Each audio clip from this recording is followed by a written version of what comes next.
Season 5 is now in full swing, and today we're going to be back in action in the Champions League. Can we retain our title? Probably a tall order. There's only one way to do that. Let's win some games.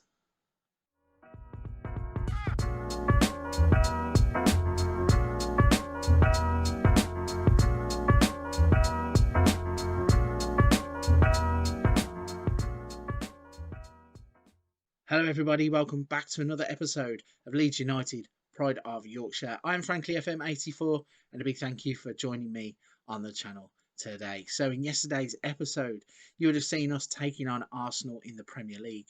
We got a convincing win as we have extended our winning streak in the Premier League to 3 games.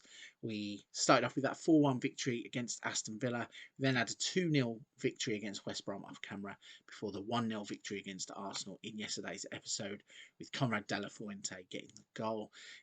In one more game off camera in between the Arsenal game and today's game, which is against Dinamo Kiev, we have played Everton. We won 3-0, where we were absolutely clinical really with our finishing. We only had 5 shots on target, but we scored 3 goals and an XG of 2.49 says that we were pretty much on the money.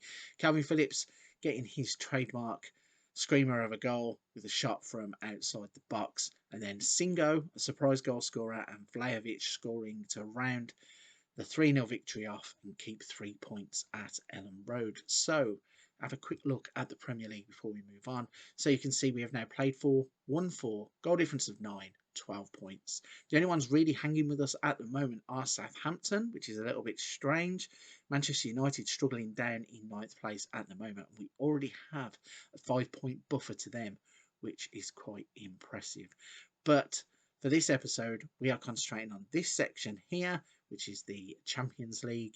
And you can see that our group is Red Bull Leipzig, Sporting CP, which is Lisbon, and Dinamo Kiev. In today's episode, we're going to be playing against Dinamo Kiev.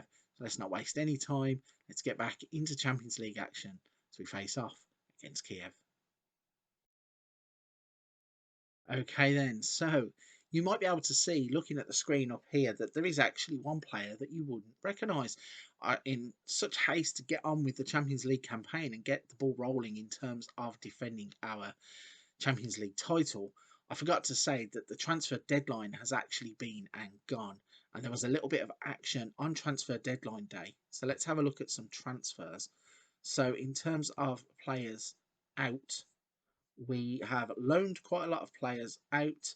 So Patati, there is Ilyas Housney, Thiago Moraes, Tahir Gums, Musa Isaac, Pablo Torre have gone out on loan. Torre is an interesting one going to Rennes. That was pretty much a good deal. I thought it was a good chance for him to get some first team experience away from the club because he's not developing as I thought he would.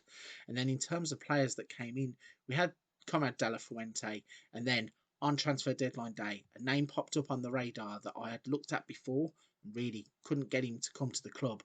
And then the chance came as he was transfer listed on deadline day by Benfica, and it's Burak Ince, or Ince. I think we're going to go with Ince. Sounds a lot better than just Burak Ince. And he is a young Turkish international. Played 16 games, no goals, but 24 games and 321 goals. He's 21 years old. He has a potential rating of 5 stars in and amongst our squad. And you can see that he looks like he's head and shoulders above De Ketelaere and Gravenberch in terms of position that he would play. So it was a chance I couldn't pass up. £65 million. We haven't paid all of that up front. We have paid 28 up front, and the rest of the 65 will be paid off in both incentives in terms of goals scored, chances assisted, and also in terms of a few instalment packages. But it's a signing that I am absolutely chuffed with, and as you can see, if we go back a few screens, we're going to throw him straight in to the lineup in the Champions League. As instead of going backwards, let's go to the team selection. So then, the team lineup that we're going to put out as we kick off the Champions League campaign is Meslier in goal, Firpo, Woba, Konate and Singo. Phillips and Bentancur will be the 2 holders. Rafinha, Burak and Thomas will be our attacking 3. And Vlahovic is going to look to continue his goal scoring form as we kick off our Champions League campaign. Let's get into it and show you what happens in the first game. Here we go then. The match build-up is underway. We are out in the Ukraine. We are in Kiev tonight, so some travelling fans hopefully will be in the ground somewhere. It looks a little bit sparse, but you can see the lineups. Nothing has happened yet in the Champions League. This is the first game of the group phase. Hopefully, we will be able to get 3 points and exert ourselves on the group quite early. So, playing in our change strip today of blue Dinamo Kiev at home, and nothing really happening in the first 7 or 8 minutes. But then two shots do come in on the stats counter. Nothing really worthy in terms of chances popping up on the screen, though. It's a wet night in Kiev, and the first chance is going to go to us as Phillips plays the ball forwards. Looked for Burak Ince, couldn't find him, and then the ball comes all the way back to Woba. He plays it out to Singo. Let's see what we can do in terms of build up here. Knocking it around at the back before it's played to Phillips. He tries to find Rafinha and the ball is cut out. Eventually ends up with Ince. And Phillips now plays it forward to Rafinha. So again, the build-up play is starting to develop as Thiago Thomas peels away from his man on the right-hand side, delivers a ball into the box. Nobody there though, and Kiev are going to bring this one away. But only as far as Rafinha, as Junior Firpo picks the ball up. He's going to run at his man. Will he cross it in from there? He does. Thiago Thomas is peeling away, tries to header across the goal. Goes just over the top of the crossbar, and the scoreline stays 0-0. So an interesting couple of minutes in terms of build-up play. Ended off with Thomas's header. Hopefully we can start doing that again. But Kiev had the ball in the middle of the park. Burak Ince is playing it over the top for Vlahovic. Doesn't seem to be on the same page as him at the moment. That is a partnership that hopefully will flourish. He's going to get the chance again to play ball towards him, but instead goes to Thomas, who finds Rafinha in the box, and Rafinha with the left-footed smash into the corner. Although the referee is coming over now with the VAR check. Let's see what happens. Is this goal going to stand? From my own viewpoint, I couldn't really see too much as to where he was. They have disallowed the goal, so I'm taking it that he was standing in an offside position. He's just gone slightly too early. Looking at that there, the line looks like it's quite wide, but looking from our own angle, it looks like he's just his knees offside, and it's enough for them to rule it out. So we have a corner, 34 minutes on the clock. Bentancur swings it in. Konate is there at the near post, and this set piece routine of Bentancur finding Konate and Rafinha finding Konate from the other side is absolutely deadly. As Konate has really grown into this team. When we picked him up from Liverpool, he wasn't being given a chance at all. He has come in, settled down. He's vice captain at the club now as well. Really made a name for himself. And in those situations, he's absolutely lethal in the box. And speaking of lethal in the box, we are going to break forwards here. Can somebody else be lethal in the box? As Thiago Thomas has the ball, plays it to Bentancur. Singo is into the penalty area. And there is Dusan Vlahovic. Exactly what we bought him for. He was coming in to replace Benjamin Šeško. And replacing him, he is indeed. A lovely work goal here then as we're getting down the right. Thiago Thomas is going to play the ball back. Bentancur with a slight pass inside to Singo. And the ball to Vlahovic. Just asks him really to side foot it into the empty net. And we are 2-0 up, approaching half time. So this is a bit of a dominant performance away from home. We are 2-0 up at half time. We haven't let our opponents have a single shot, nothing on target. We've only let them have 45% of the possession, and we are on top in terms of this game. So nothing really to do in terms of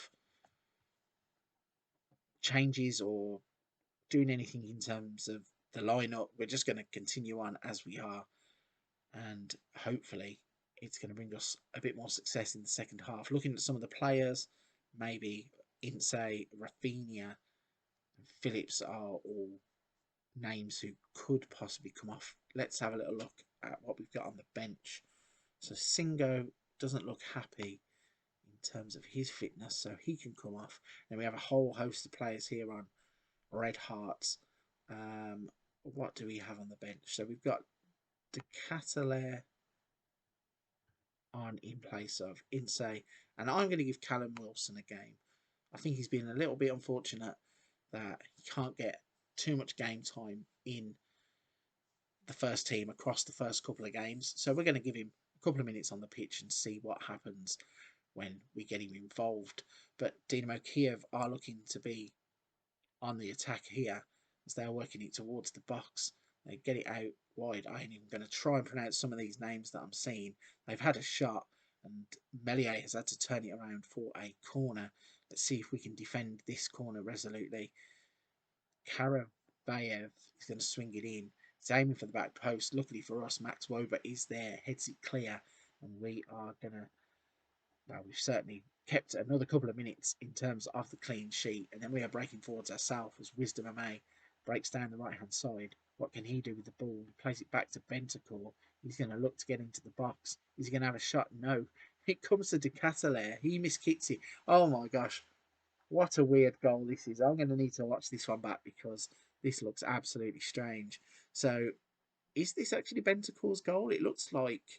So if it goes far enough back, let's have a little look here. So, yeah, Bentacore's going to come into the box. He goes to shoot, gets tackled. Then De Catalaire has a shot that's miskicked. And the ball.